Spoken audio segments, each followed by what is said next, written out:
I welcome you to learn English. Good அப்படிங்கிற வார்த்தை இங்கிலீஷில் பேசுகிறப்ப எழுதுகிறப்ப அடிக்கடி யூஸ் பண்ணுவோம்.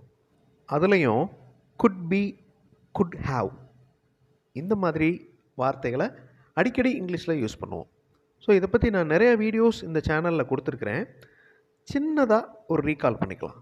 ரொம்ப சிம்பிளாக இருக்கும். நீங்கள் உங்களால் ஈஸியாக அதை யூஸ் பண்ண முடியும். இந்த தமிழ் மீனிங்கை நல்லா மனப்பாடம் பண்ணிக்கோங்க.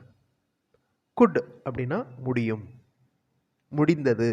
ரெண்டு அர்த்தம் இருக்குது. முடிந்தது, முடியும். குட் பி, பீனா இருக்கிறது, இருக்க முடியும் அப்படின்னு அர்த்தம். ஓகே, பி அப்படின்னா இருக்கிறது அப்படின்னு அர்த்தம். குட் பி ரெண்டையும் சேர்த்து வச்சு பார்க்குறப்ப இருக்க முடியும். குட் ஹாவ் அப்படின்னா முடிந்திருக்கலாம், அதாவது இதை செஞ்சு முடிச்சிருக்கலாம் ஆனால் முடியல அப்படின்னு அர்த்தம். ஓகே, இதை செஞ்சுருக்க முடியும் ஆனால் முடிக்கலை அப்படிங்கிறதுக்கு இந்த குட் ஹாவ் யூஸ் பண்ணுவோம். தனித்தனியாக நம்ம எக்ஸ்ப்ளனேஷன் பார்ப்போம், அப்போ தான் ஈஸியாக புரியும். I could complete the work within an hour yesterday. ஆர்னு வாசிக்கணும், ஹவர் அப்படின்னு வாசிக்கக்கூடாது. ஓகே, ஆ சவுண்டு தான் வரணும். அன் ஆர் எஸ்டர்டே, அதாவது ஐ குட் கம்ப்ளீட் அப்படின்னா என்ன அர்த்தம்? என்னால் முடிக்க முடிந்தது. ஓகே, கேனோட பாஸ்ட் டென்ஸ் ஃபார்ம் தான் குட். என்னால் முடிக்க முடிந்தது, ஐ குட். கம்ப்ளீட் அப்படிங்கிறது main verb. I could complete, என்ன முடிக்க முடிந்தது? த ஒர்க், வேலையை. விதின், அதற்குள். விதின் an hour, ஒரு மணி நேரத்திற்குள். எஸ்டர்டே, நேற்று. ஸோ ஃபுல்லாக பாருங்கள். என்னால் நேற்று ஒரு மணி நேரத்திற்குள் அந்த வேலையை முடிக்க முடிந்தது. ஹீ கேன் ரைட் அப்படின்னா என்ன அர்த்தம்? அவரால் எழுத முடியும். ஹீ குட் ரைட் அப்படின்னா அவரால் எழுத முடியும். அதே மீனிங் தான், அவரால் எழுத முடிந்தது அப்படின்னு சொல்லலாம். கேன் அப்படிங்கிற வேர்பை விட குட் அப்படிங்கிற வேர்பை தான் நம்ம அடிக்கடி இங்கிலீஷில் பேசுகிறப்ப எழுதுகிறப்ப யூஸ் பண்ணுவோம். இப்போ ஐ குட் கம்ப்ளீட் த ஒர்க், இந்த வாக்கியத்தில் ஐ குட் இந்த ரெண்டு வார்த்தைகளை ரீப்ளேஸ் பண்ணுங்கள், அதாவது இடம் மாற்றுங்க. குட் ஐ, அது கேள்வியாக மாறிடும். Good I complete the work within an hour yesterday? என்னால் நேற்று ஒரு மணி நேரத்துக்குள் அந்த வேலையை முடிக்க முடிந்ததா? கேள்வியாக மாறிடுச்சா? ஸோ சப்ஜெக்டையும் வேர்பையும் ரீப்ளேஸ் பண்ணுறோம். இப்போ கீழே இருக்கிற சென்டென்சஸ் பாருங்கள். ஹீ கேன் ரைட், அவரால் எழுத முடியும். கேன் ஹீ ரைட், அவரால் எழுத முடியுமா? He could right. Good he right, அவரால் எழுத முடியுமா? முடிந்ததா? குட் ஹீ ரைட், அவரால் எழுத முடிந்ததா?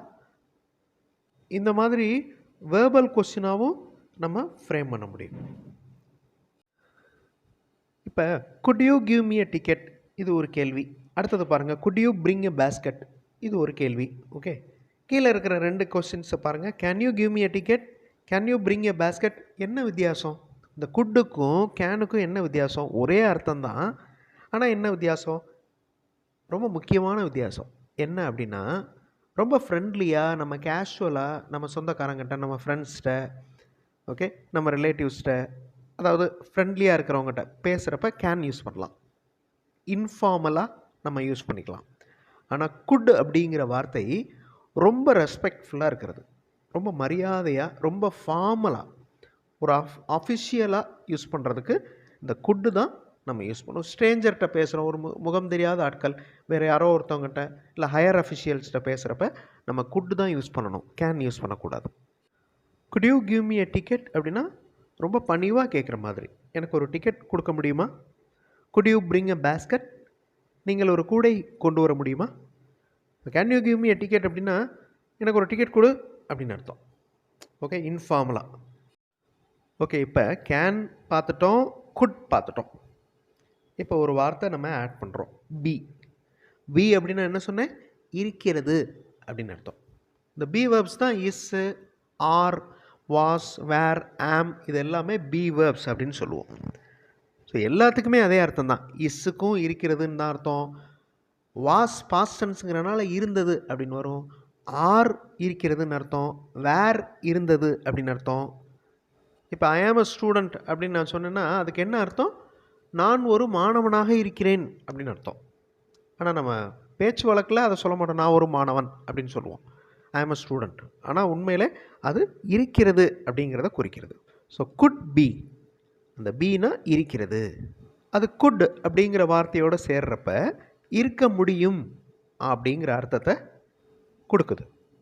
ஓகே, குட் பி இருக்க முடியும். சரியா? இப்போ குட் பார்த்துட்டோம், இப்போ குட் பி பார்க்க போகிறோம். ஓகே, இருக்க முடியும். இந்த வீடியோவுடைய கண்டினியூஷன் வீடியோஸ் அடுத்தடுத்து வரும். ஸோ தொடர்ந்து வீடியோஸ் பாருங்கள். ஸோ ஒரே விஷயத்தை பற்றி தான் நம்ம பேச போகிறோம். Could be, good have. இந்த குட் பி யூஸ் பண்ணி இந்த மாதிரி பேசலாம். அதாவது செஞ்சுருக்க முடியும், பேசியிருக்க முடியும், வாங்கியிருக்க முடியும். அப்படின்னா என்ன அர்த்தம்? செய்யலை அப்படின்னு அர்த்தம். பேசலை, வாங்க முடியல அப்படின்னு அர்த்தம். வாங்க முடியும், வாங்கியிருக்க முடியும், ஆனால் வாங்கலை. அடுத்த வீடியோவில் இந்த குட் பி பற்றி பார்க்கலாம், எக்ஸாம்பிள்ஸோடு பார்க்கலாம். இப்போ அவர் ஒரு மாணவராக இருக்க முடியும், இது எப்படி சொல்கிறது?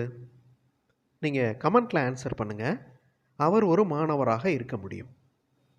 Answer this in comment. அடுத்த வீடியோவில் குட் பி அதை பற்றி பார்க்க போகிறோம். தேங்க்ஸ் ஃபார் வாட்சிங் and thanks for your valuable comments.